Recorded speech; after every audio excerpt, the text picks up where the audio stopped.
The colony's sky was ablaze. Scarlet beams lanced through the air, slicing across the city's modest skyline of communication towers and solar farms. Explosions rippled in the distance, sending plumes of black smoke spiraling upward, blotting out the pale green of the planet's twin moons. Amid the chaos, Jack Rourke sprinted across the crumbling avenue, his boots pounding against cracked pavement. He wasn't wearing combat gear, just a tattered jacket and cargo pants, but his movements were purposeful. Even in retirement, the instincts of a Navy SEAL didn't fade. Behind him, a group of terrified colonists stumbled toward the emergency shelters. Jack turned briefly, his voice cutting through the cacophony of destruction. "Move! Don't stop for anything. Stay together." A woman with a child in her arms tripped and fell. Jack was there in an instant, hauling them both up. "Go!" he barked, and they obeyed, their wide eyes reflecting the fiery sky. Jack scanned the horizon. Alien ships hung ominously above like predatory birds, their sleek forms glowing with otherworldly energy. He had seen plenty of combat in his day, but nothing like this. Humanity's enemies used to bleed like anyone else. These creatures came with technologies Earth's brightest minds could barely comprehend. The Galactic Empire. They called themselves, a name as pompous as their methods were brutal. The attack had come without warning, a sudden onslaught that shattered the colony's fragile peace. Jack had been content to leave the fight behind years ago, to build a quieter life teaching survival tactics to settlers. Now, as the world around him burned, he felt the old fire reignite. "Jack!" A voice called, sharp and commanding. He turned to see Alex Vega striding toward him. The colony's governor was a striking figure, tall and lean, with a commanding presence that belied her soft-spoken demeanor. Her dark hair was pulled back into a utilitarian braid, and her eyes burned with determination. "Governor," Jack greeted her with a curt nod. "Skip the formalities," Alex said. "We've got a situation." "No kidding," Jack replied, gesturing to the sky. Alex ignored the sarcasm. "We've gathered what remains of the leadership in the bunker. We need you there. Now." Jack hesitated. His instinct was to keep helping the stragglers, but he knew Alex wouldn't have sought him out if it weren't critical. "Fine. Lead the way." The bunker was cramped and dimly lit, filled with the hum of hastily rigged equipment. A dozen or so figures huddled around a central table, their faces etched with worry. Among them was Dr. Meena Patel, the colony's lead engineer. Her lab coat was stained with soot, and her short, curly hair stuck out at odd angles, as if she'd been running her hands through it. "Patel," Jack said, nodding to her. "Rourke," she replied distractedly, barely looking up from the alien device she was dissecting. "This thing is remarkable. Horrifying, but remarkable." "What is it?" "Some sort of targeting relay. It's how they're coordinating their strikes," Meena explained, her words tumbling out in a rapid stream. "I pulled it from a downed drone. If I can figure out how it works, we might be able to disrupt their communications."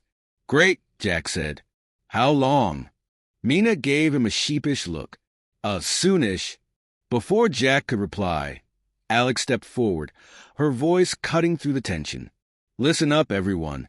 We don't have the firepower to take these guys head-on, but we do have one advantage. They underestimate us." "Not exactly a comfort," Rex Malone drawled from the corner. Rex was a rogue in every sense of the word, his leather jacket patched with emblems from a dozen different smuggling rings. He leaned casually against the wall, flipping a coin between his fingers, his smirk as irritating as it was charming. "They think we're weak," Alex continued, ignoring Rex. "That we'll roll over and let them take what they want. But we've faced extinction before, and we're still here." The room was silent for a moment. Then Jules Carter spoke up. Jules was the youngest in the room, barely out of their 20s, with an almost unsettling optimism that shone through even now. Their mop of unruly hair and oversized glasses gave them the appearance of someone who belonged in a university lecture hall, not a war council. "So, what's the plan?" Jules asked, their voice trembling slightly but steady enough to earn a few approving nods. Alex looked to Jack. "You tell them." Jack stepped forward reluctantly. He wasn't a man of speeches, but he knew what needed to be done. The Empire's flagship is orbiting this planet. It's the linchpin of their operation. If we can infiltrate it and disable their systems, we'll throw them into chaos. A murmur rippled through the room. "That's suicide," someone muttered. "Maybe," Jack admitted, "but it's also our best shot. We're outgunned and outnumbered. If we sit here and wait, we die. Simple as that." Mina straightened, her eyes gleaming with excitement. "If we can get aboard, I can hack their systems. Maybe even turn their own weapons against them." "And how do we get aboard?" Rex asked, tossing his coin in the air. "That's where you come in," Jack said. "You've got the shuttle, and you've flown riskier runs than this." Rex shrugged. "Fair enough. But if this goes sideways, I'm blaming you." "Deal," Jack said flatly. "What about me?" Jules asked. Jack hesitated. "You're optimistic. We'll need that." Jules blinked, then smiled. "I'll take it." Alex stepped forward again, her voice firm. "We don't have time to debate. If you're not with us, stay here and do what you can to help the colony. But if you are—" She glanced around the room, her gaze resting briefly on each face. "Then we move at dawn." Later that night, Jack stood outside the bunker, staring at the wreckage of the colony. He could hear the faint hum of the Empire's ships overhead, an ever-present reminder of the stakes. Alex joined him, her arms crossed tightly against the cold night air. "Do you really think we can pull this off?" she asked quietly. Jack didn't answer immediately. Instead, he watched as a lone child ran after their mother, disappearing into the safety of the shelters. "We don't have a choice," he said finally. Alex nodded. "Then let's make them regret ever coming here." Jack's lips twitched into a grim smile. "Oh, they will." As the first hints of dawn painted the horizon, the team gathered, their resolve hardened. It wasn't just about survival anymore. It was about sending a message. Humanity wasn't going down without a fight.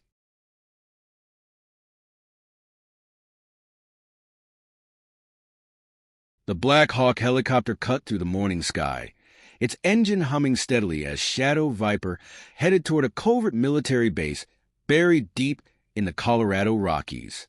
The adrenaline from the night's battle was fading, replaced by a heavy sense of foreboding. The alien threat wasn't over, not by a long shot. Inside the helicopter, Sergeant Major Alan Mercer reviewed the situation. Claire Torres had shared her analysis during the flight. The alien signal sent before they destroyed the device had likely reached the Galactic Empire's main fleet. Earth wasn't just a target anymore. It was a priority. "How long do we have before they send more?" Mercer asked Claire, his voice steady but urgent. Claire hesitated, her tablet glowing faintly in the dim cabin. "It's hard to say. Based on the transmission's strength, it's possible reinforcements are already en route. Best case scenario, we have a few hours. Worst case, they're here in minutes." Mercer's jaw tightened. "Then we need to prepare for the worst." Harris leaned back, cradling his injured side. "Prepare? What are we going to do, Mercer? We barely survived the first wave, and now we're talking about a full-on invasion. Do we even have a plan?" "We'll figure it out," Mercer said firmly, his eyes locked on Harris.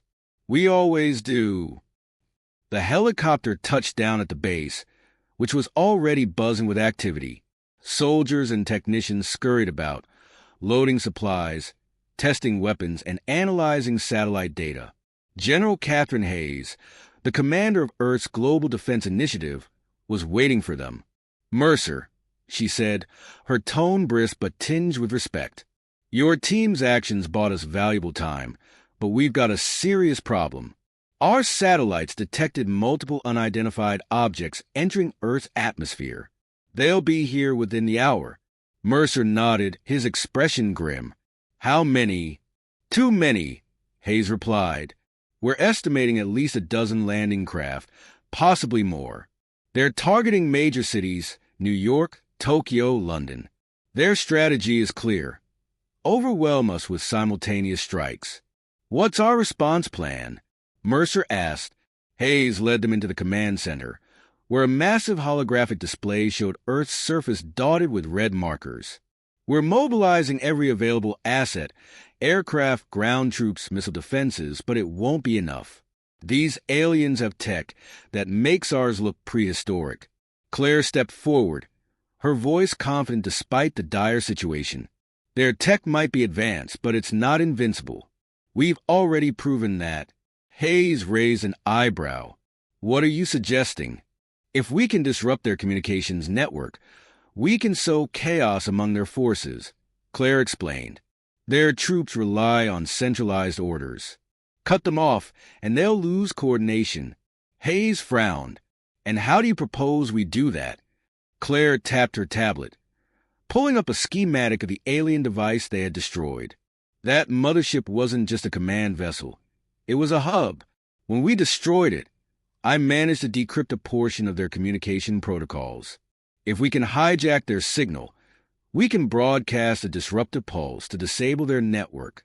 It's a long shot, Hayes said, her tone skeptical. It's our only shot, Mercer interjected. What do we need to make it happen? Claire glanced at Mercer. A secure location to transmit the signal and a satellite array to amplify it. But we'll also need to access their network directly. That means getting close to one of their landing craft. Hayes nodded reluctantly. We'll give you what you need. But if this fails... It won't, Mercer said, his voice unshakable. Shadow Viper doesn't fail. The base erupted into action. Claire worked with the technicians to modify the satellite array, while Mercer, Harris, and Stryker prepped for the mission. The plan was simple in theory, but dangerous in execution. Infiltrate one of the alien landing zones, access their communication network, and transmit the disruptive pulse. The team geared up with the best equipment Earth had to offer. Experimental plasma-resistant armor, enhanced weaponry, and portable EMP grenades. Even with all the new tech, Mercer knew the odds were stacked against them. As the team boarded a transport plane bound for the nearest alien landing site, a sprawling desert outside Las Vegas, Mercer took a moment to address them. This is it, he said, his voice steady but resolute. We've faced impossible odds before, and we've come out on top. The stakes are higher now, but so is the reward. We're not just fighting for ourselves. We're fighting for everyone back home. Let's finish this. The transport plane dropped them just outside the alien landing zone. The craft loomed in the distance, a massive, angular structure that pulsed with an eerie blue light. Hundreds of alien soldiers patrolled the area, their movements precise and methodical. Claire studied the site through binoculars. The main terminal is at the center of the craft. That's where we need to go. Looks like a fortress, Harris muttered. How do we get in without getting vaporized? Mercer smirked faintly. We don't. We make enough noise to draw their attention, then slip through the chaos. Stryker nodded, already setting up his sniper rifle. I'll cover you from here.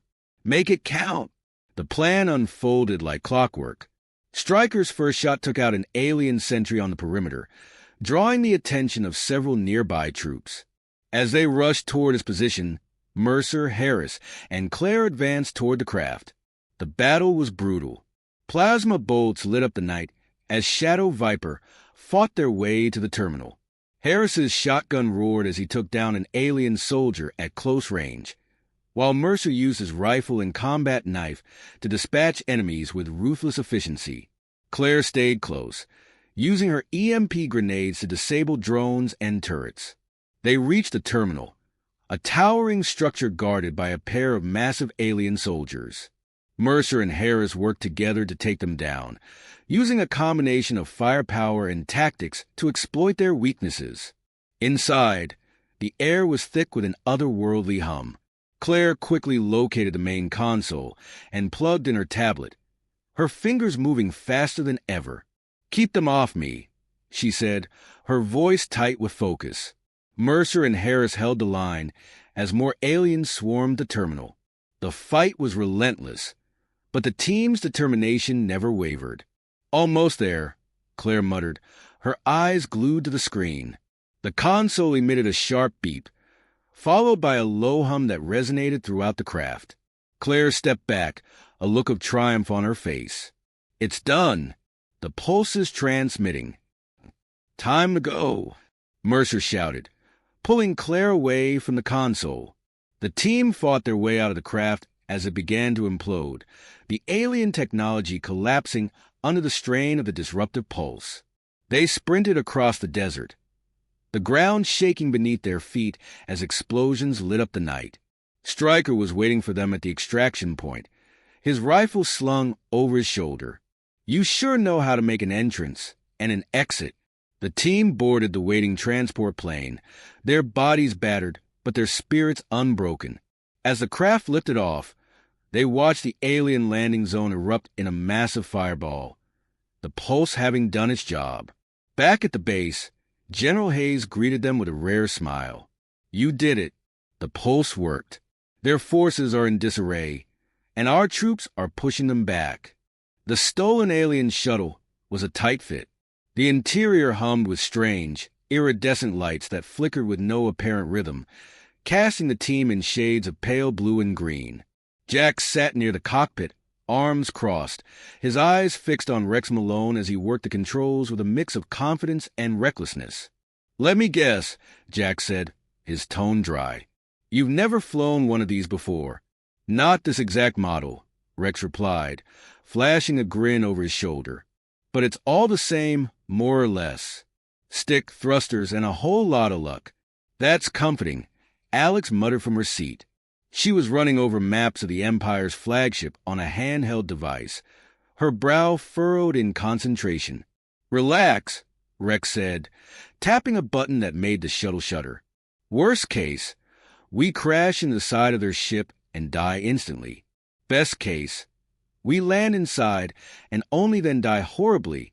"Not helping," Jules piped up. They were wedged between Mina and Alex, their wide eyes scanning the alien controls with a mix of curiosity and dread. "How do these ships even work?" "There's no obvious propulsion system." "It's plasma-based," Mina interjected, her fingers flying over the screen of her makeshift tablet. "Probably integrated with some kind of gravitational manipulation. Honestly, it's brilliant, but we'll have to reverse engineer it later. Assuming, we survive."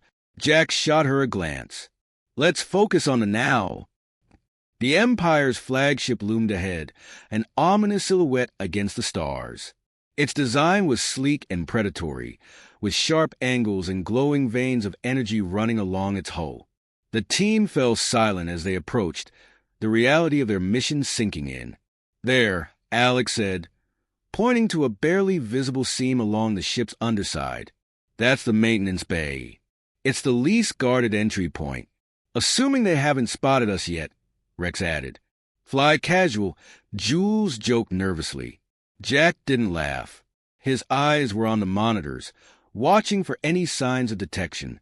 Mina's earlier work deciphering the targeting relay had allowed them to mimic the Empire's communication signals, but it was far from foolproof. As the shuttle drew closer, a voice crackled over the comms. Harsh, guttural, and unmistakably alien. "They're hailing us," Mina said, her voice tight.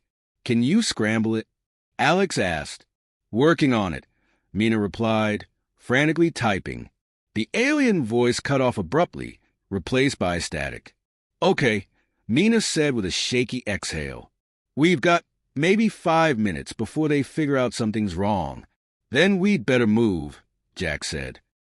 The shuttle docked with a faint hiss, the maintenance bay eerily quiet. The team disembarked quickly, weapons drawn. Jack led the way, his senses on high alert. "Stay close," he murmured, his voice barely audible. The maintenance bay was cavernous, filled with towering machinery and stacks of alien equipment. The air was cold and carried a faint metallic tang. Mina paused to examine a nearby console, her fingers brushing over the strange symbols etched into its surface. "I can access their systems from here," she said. "Give me a minute." "We don't have a minute," Jack replied. Mina shot him a glare but worked quickly, her hands moving with practiced precision. The rest of the team fanned out, keeping watch. "Got it," Mina said finally. "I've mapped the quickest route to the control hub, but we'll need to disable the security checkpoints along the way." "Then let's move," Alex said. The corridors of the flagship were an unsettling blend of organic and mechanical, with walls that seemed to pulse faintly as if alive. The team moved in silence, their footsteps muffled by the strange, rubbery flooring. Jack held up a hand, signaling the group to stop. Ahead, 2 alien guards stood at a junction, their tall, insect-like forms silhouetted against the dim light. Rex leaned in close to Jack, his voice a whisper. "What's the play, boss?" "Silent takedown," Jack replied. "I'll handle it." Before anyone could argue, Jack slipped forward, his movements fluid and precise. In seconds, both guards were down, their bodies crumpling soundlessly to the floor. Jack motioned for the team to follow. "Remind me never to get on your bad side," Rex muttered. "You're already on it," Jack said without looking back. The team reached the first security checkpoint, a large, circular chamber with glowing pillars that hummed ominously. A series of drones hovered near the ceiling, their sleek forms bristling with weaponry. "This is going to be tricky," Mina said, eyeing the drones. "I can distract them," Jules offered. Jack raised an eyebrow. "How?" Jules held up a small device, a makeshift EMP emitter Mina had built earlier. "This should knock them out for a few seconds. Long enough for us to get through." "Risky," Alex said. "But doable," Jack added. "Do it." Jules activated the device, and a pulse of energy rippled through the room. The drones flickered and dropped to the ground, their lights dimming. "Move," Jack ordered. The team sprinted through the chamber, barely making it to the other side before the drones reactivated. As they approached the control hub, the tension in the group was palpable. The corridors grew narrower, the lighting dimmer. Jack could feel the weight of the mission pressing down on him, but he shoved it aside. "Almost there," Mina whispered. They reached the final door, a massive, circular portal glowing with alien runes. Mina stepped forward, her hands trembling slightly as she accessed the control panel. "Hurry," Alex urged. "I'm going as fast as I can," Mina snapped. The door slid open with a hiss, revealing the control hub. It was a vast, dome-shaped room filled with consoles and holographic displays. At the center stood a tall, imposing figure, an alien commander, its 4 glowing eyes locking onto the intruders. "Well," Rex said, drawing his weapon, "guess we're not sneaking out of this one." The alien let out a guttural roar, and alarms blared throughout the ship. "Here we go," Jack said grimly, stepping forward to face the enemy. The alien commander moved with startling speed, its elongated limbs propelling it toward the team. Jack reacted instinctively, rolling to the side and firing off a precise burst from his rifle. The rounds pinged harmlessly off the creature's shimmering armor, and Jack's stomach sank. "Armor's too thick," he shouted. "Fall back," Alex ordered, pulling Jules behind a console as the commander raised a massive, glowing weapon. A bolt of searing energy crackled through the air, narrowly missing them and carving a molten gash into the floor. Rex ducked behind a pillar, grinning despite the chaos. "Well, at least they're bad shots." Another bolt exploded inches from his head, showering him in debris. "Okay, I take that back." Mina was already crouched behind a nearby console, frantically typing into a holographic interface. "I need cover. I can disable the room's defenses, but I need time." "You've got it," Jack barked. He surged forward, drawing the commander's attention with a flurry of gunfire. The alien roared again, turning to pursue him, and Jack led it in a wide arc, dodging its relentless attacks. Alex and Jules popped up from cover, taking carefully aimed shots at the drones swarming above. "Aim for the sensors," Alex called. Her first shot struck true, and a drone spiraled into the ground with a shower of sparks. Jules nodded, their hands steady despite the chaos. Got it. Rex, meanwhile, was improvising. He grabbed a discarded piece of alien machinery and hurled it at another drone, knocking it out of the air. See? Who needs fancy tech? Me! Mina shouted, not looking up from her work. I need the fancy tech. Jack darted past Mina's position, narrowly avoiding a swipe from the commander's weapon. How's it coming, Patel? Almost there, she replied. Just keep it distracted. I'm working on it, Jack growled, narrowly dodging another blast. Mina's fingers flew over the alien console as she bypassed one security protocol after another. Sweat dripped down her face, but she ignored it, her focus unshakable. The symbols on the screen blurred together, but her instincts guided her. Done, she cried. The hum of the room's defenses abruptly ceased as the drones dropped from the air, lifeless. The commander froze, its glowing eyes flickering in confusion. Alex didn't hesitate. She darted from cover, aiming her rifle at a weak point Mina had identified earlier, a small gap in the armor at the back of the neck. Now! Alex shouted. Jack seized the opportunity, charging the alien. He grabbed a fallen drone and slammed it into the commander's head, forcing it off balance. Alex's shot rang out, and the commander staggered, a guttural cry escaping its throat as it crumpled to the floor. For a moment, there was silence, broken only by the team's ragged breathing. Nice shot, Jack said, glancing at Alex. Team effort, she replied, her voice steady despite the adrenaline coursing through her. With the immediate threat neutralized, the team turned their attention to the control hub's central console. The holographic displays flickered with alien data streams, and Mina quickly set to work deciphering them. This is it, she said, her voice tinged with awe. The entire ship systems are controlled from here.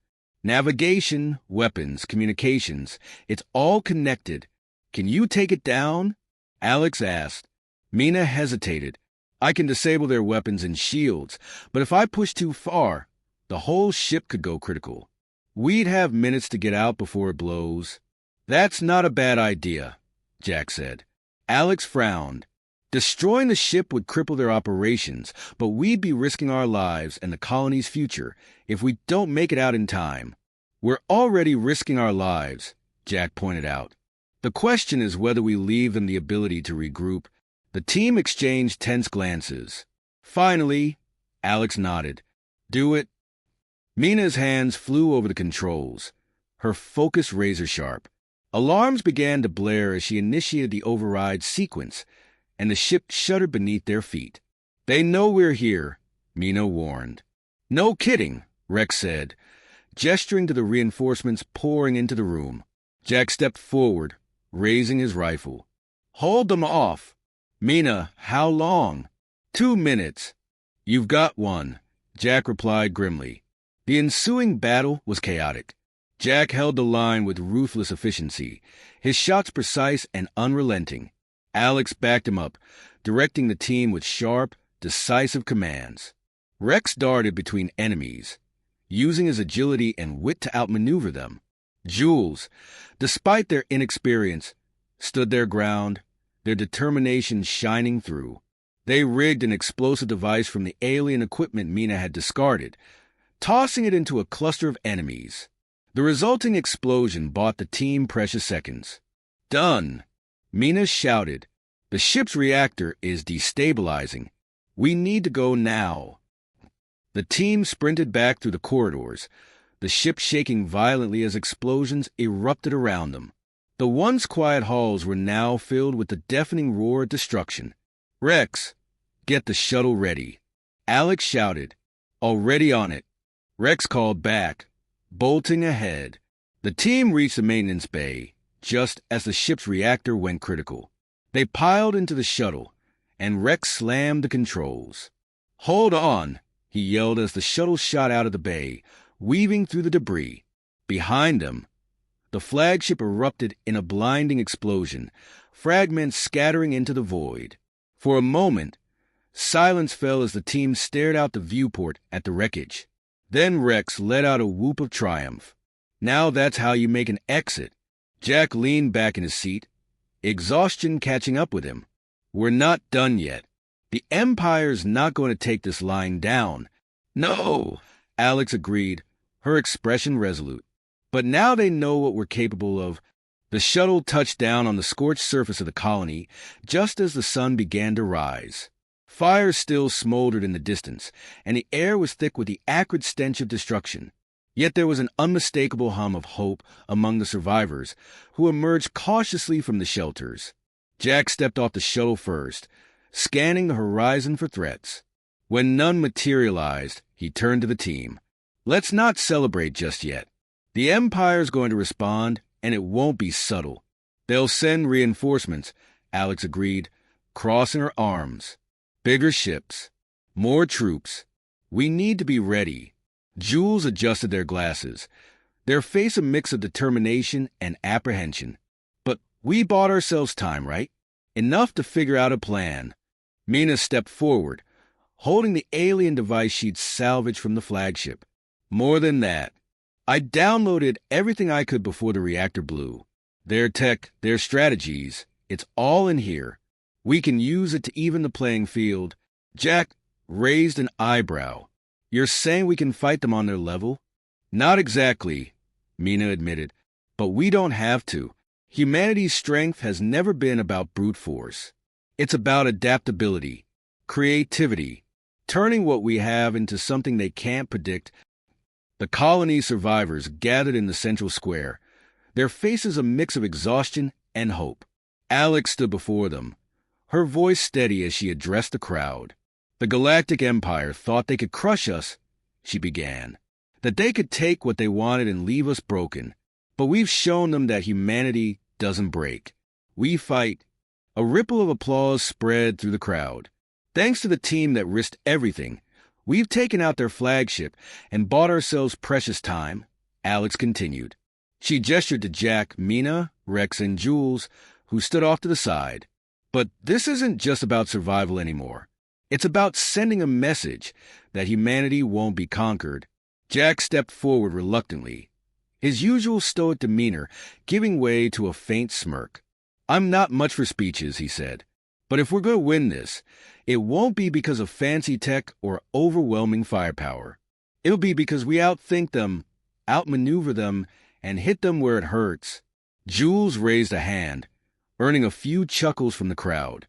Like a galactic David and Goliath? Something like that, Jack replied. Only this time, we're not just throwing one stone. We're building a whole arsenal. The next few days were a whirlwind of activity. Mina worked tirelessly to reverse engineer the alien technology, her lab becoming a hive of innovation. Jules assisted her, their youthful curiosity proving invaluable as they tinkered with drones, weapons, and communication devices. This could work, Mina said one evening, holding up a modified alien relay.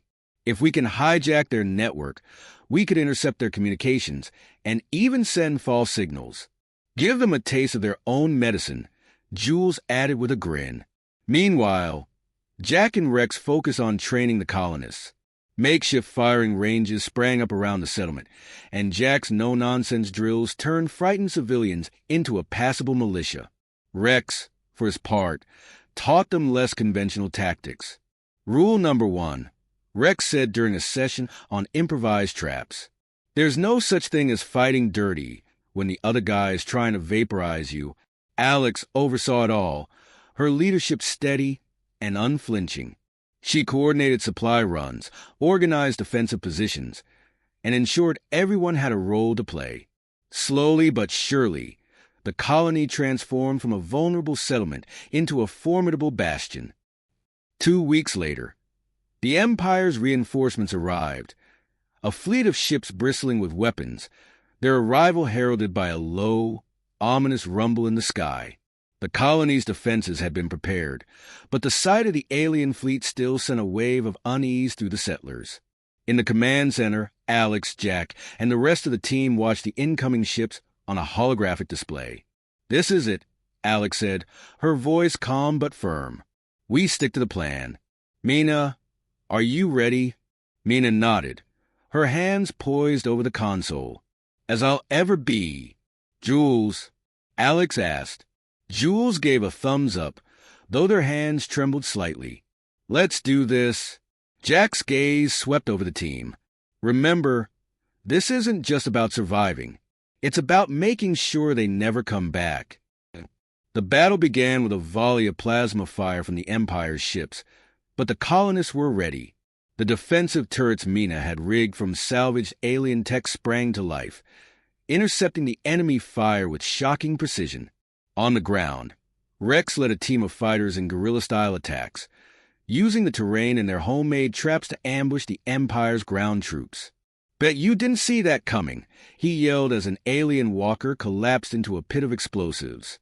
Above, Mina and Jules worked to disrupt the Empire's fleet. Using the hijacked relay, they sent false signals that caused confusion among the enemy's ships. One by one, the fleet's formation broke apart. Keep it up, Alex urged over the comms. Jack was in the thick of the fighting, his rifle never missing its mark. But he wasn't just focused on taking out the enemy. He was watching for opportunities. When he saw a damaged alien transport ship careening toward the colony, he radioed Alex. That ship's going down. If we can capture it, we might get access to more of their tech. Do it, Alex replied. With a small team, Jack intercepted the transport, taking out the remaining crew and securing the ship.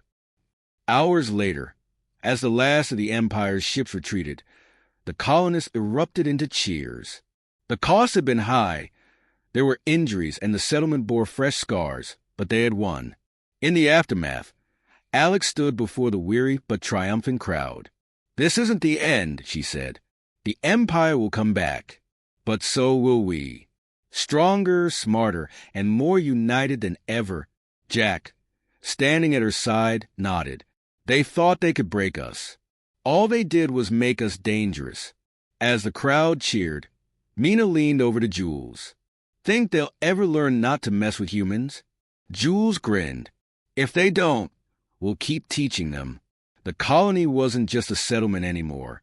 It was a symbol, a reminder that humanity's greatest strength wasn't in its weapons, but in its unyielding spirit.